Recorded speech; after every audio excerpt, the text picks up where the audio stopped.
மண் வழிபாட்டு முறை. மனை சம்பந்தமான தோஷங்கள் நீங்க இக்கோவிலில் மண் வழிபாட்டு முறை கடைபிடிக்கப்படுகின்றன. செவ்வாய்க்கிழமை தோறும் காலை 5:30 மணி முதல் காலை 8 மணி வரை ஒருவர் வாங்க விற்கவும் நினைக்கும் வீடு, நலம், மனை உள்ள இடத்தில் வடகிழக்கு ஈசானி மூலையில் இருந்து ஒரு கைப்பிடி மண்ணை புது மஞ்சள் துணியில் முடிய வேண்டும்.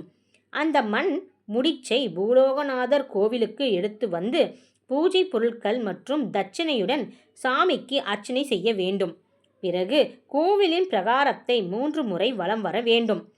முதல் முறை கோவிலில் பிரகாரத்தை வலம் வரும்போது பிரம்மா, 2வது முறை வலம் வரும்போது விஷ்ணு, 3வது முறை வலம் வரும்போது சிவனின் அருள் கிடைப்பதாக ஐதீகம்.